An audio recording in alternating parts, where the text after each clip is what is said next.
I was thinking of doing some long spiel of welcome back to my channel, la la la la, but I just wanted it to be more of like an organic conversation, like I'm sitting down with a friend. I've had some things on my mind for the past couple of weeks, and it's kind of some thoughts, feelings, and emotions that I wanted to share with you guys because I feel like somebody needs to hear it. And I was gonna wait for the perfect moment when I had my hair done right or I had my makeup just right. And I mean, if I waited for all the moments all the time, I wouldn't get anything done and I would just be dead. So here we are.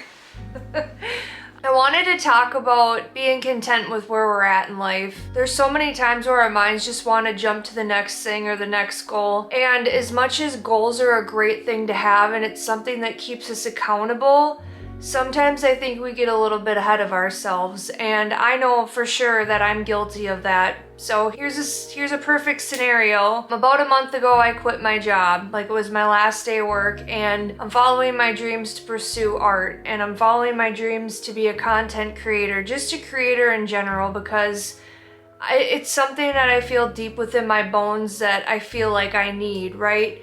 And success doesn't happen overnight. It takes a lot of hard work. It takes a lot of blood, sweat, and tears. And one thing that I really wanted to shed some light on is accepting where we're at in the now. And the reason I brought up my scenario is because I oftentimes get ahead of myself, like, why isn't my channel taking off? Why I've been putting in so much work. I've been posting 3 videos a week. And as much effort as you put into something, that counts. However, timing always has its way of working itself out. Life always has its way of timing. God has his way of timing things. There's always a season. There's maybe lessons that we need to learn. And I think one of my biggest learning lessons out of this whole quitting my job thing is, I was asking God, I was like, why isn't my breakthrough coming? Like, what do I have to do? And I heard a voice, and I'm not crazy or anything, but I heard, you wanted this, you asked for peace and you asked for rest, and you're getting it right now, so enjoy it while it lasts. So I guess one thing that this has really allowed me to do, it's really made me take a step back and reflect on the good things that I have in my life, the things that I'm grateful for, sharing more gratitude in my heart. Instead of being upset for the things that I want and the things that I don't have,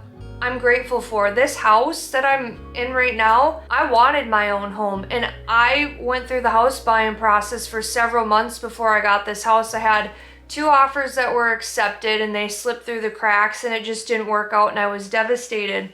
And I think this house was on the market for like 5 days, and that's when like the economy was booming and houses were just selling like hotcakes around the isolation period, if you know what I'm talking about. So I ended up with this house, and I didn't get the half acre that I wanted, but it had a new roof, it had new siding, and this home was perfect in a sense. It wasn't exactly what I wanted, but it worked. And I ended up driving past, I was on the highway and I drove past the first house that I put in an offer on, and the whole house was lifted up and the foundation was tore apart. Had I bought that house, I probably would have went house broke because the foundation would have caved in. There was a big crack in the foundation, and it was just a reminder that being patient in the waiting season pays off, because had I fought for that house, I probably wouldn't be where I'm at. I wouldn't be able to quit my job because I had a savings. I'd have no savings left, and I would be stuck in this vicious cycle of burnout. And what this time period has allowed me to do is rest and really take care of myself. I've been sleeping 10 hours a night. I've been taking naps throughout the day. It's been a month and I'm still recovering from burnout, and I'm finally getting myself out of isolation, and I'm getting out in public, and I'm reconnecting my relationships in my life, because I was so burnt out to a point. I'm just going to share a little bit. I was so burnt out to a point where I had nothing left in my cup to offer to anybody. I felt like I was a failure in my relationships. I felt like I was a bad friend. I felt like I didn't have anything left inside of me to give. So even though I want breakthrough, and even though I want to get to the next stage in my life, and I want to elevate, and I want all these things, and I want to be able to help people, this rest period has really allowed me to take some time and reflect on, what do I really want out of life? And I'm able to rest, and I'm able to take this slow and steady. And even though potentially down the road I want to meet a significant other, I could be sitting here blue in the face and crying and so heartbroken over the fact that I don't have somebody. When I get to moments like that where I do feel lonely or I do want someone in my life, I have to remind myself, do I have room for that in my life? If someone were to come across my path, would they fit into my life? And the answer is no. And sometimes I feel like being really honest with yourself is what you need to do, because sometimes when we want something so bad, we can kind of almost lie to ourselves and say that something will fit into our puzzle when it really won't. And sometimes we think it will, and we look at all the reasons of why it will, and sometimes it's just timing. I've seen people that have went through really hard stuff where they saw people having babies and they really wanted kids, and it wasn't their time yet. And I know that those are some of the most heartbreaking moments, is when you want something so bad and it's just not happening for you, and you sit there and wonder why. And a lot of times we don't know the reason why until something really good happens or it does happen, and then we sit there and reflect and we're grateful. Kind of like the house situation. Had I bought that house or the other one, those other two that I had offers in on, I would be house broke. I would have spent so much money on reconstructing the foundation. God, the universe, whatever you believe in, really looks out for you. And I think a lot of it is being patient in the waiting season, and it's one of the hardest things that we can do. And oftentimes we'll jump into relationships that we know aren't good for us, and we try to find excuses and reasons why it will work out. We kind of sugarcoat the truth of why that person can fit into our life, because there's a part of us that doesn't want to be lonely. There's a part of us that's like, well, I can, deal with that. And I know that whoever you end up with in life, there's gonna have to be sacrifice, and there's gonna have to be some give and take, and they're not gonna be 100% perfect. But what I'm saying is seeing those red flags, and sometimes we look past them and we're like, oh, they're just orange flags, it's fine. And by the time we know it, we're so far gone and we lose ourselves in a relationship that the recovery period is brutal. And I think that that's one of the things too, that you kind of we have to remind ourselves, if we're waiting for that person to come into our life and we're waiting for our soulmate, is like, what do we have to fix about ourselves? What are we willing to settle for? And it's not like, oh, they have to be like 6'5" with blonde hair and blue eyes, or whatever your criteria is. It's their values, their morals. Are you okay with them having friends that are girls and like going out and getting coffee dates? Like, what's your version of healthy? And if you never experience healthy love, what do you have to heal within yourself? Do you need to go to therapy?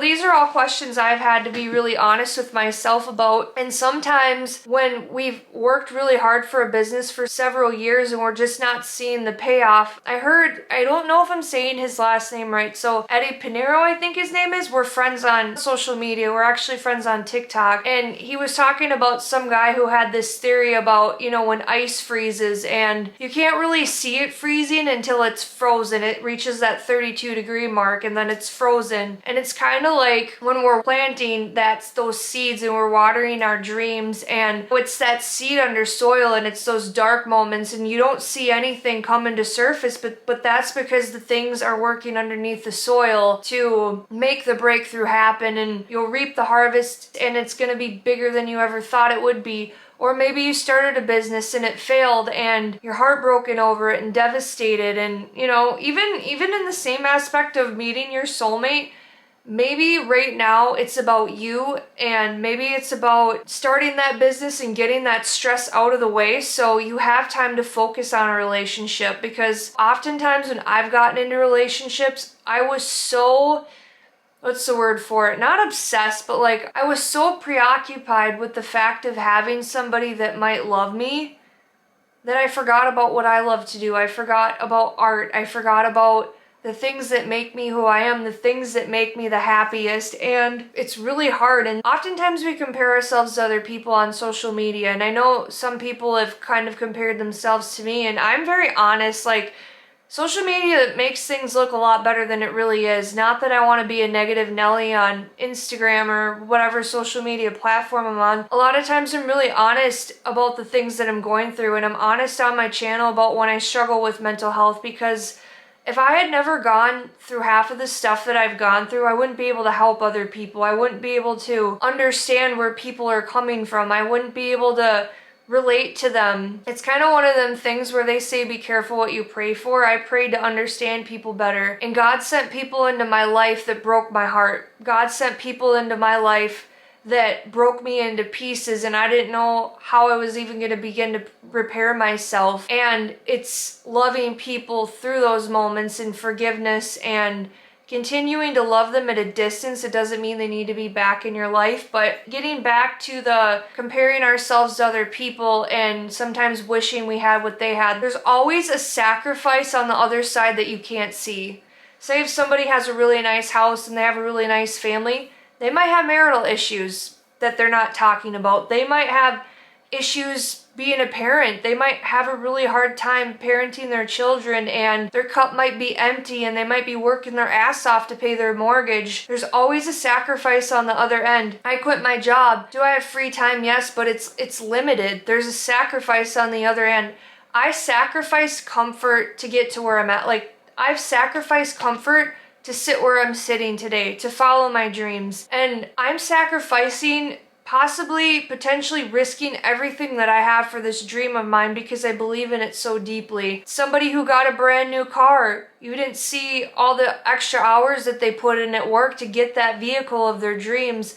Somebody who got engaged, you didn't see all the heartbreak that they went through. Maybe you didn't see their prayer journal or the prayers that they sent to God. Like, this is what I want in a spouse. How their heart ached by the people that hurt them, or their heart ached for that missing piece that they thought that they had in their life. You might see a mother-daughter getting along really close. I had a really good bond with my mom. That aspect, like as much as we were close, we could hurt each other the most. And when she passed away, that was one thing that almost destroyed me. I think if anything could have killed me in life, it really would have been that. But what I'm trying to say is that there's a sacrifice to every good thing in life. There's a sacrifice to all of it. I sacrificed my job. I can't go buy whatever I want. I can't go out to eat anymore. I could do those things, but then I would be broke. I have to save my money and be smart and utilize my resources to really chase after this thing that I believe in, this dream. And if you got anything out of this video today, I just hope that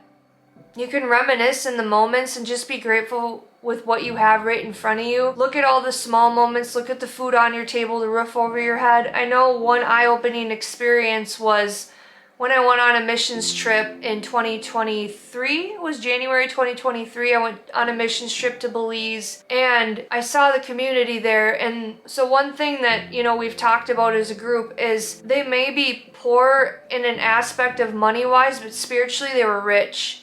And there were so many people from the States that craved that.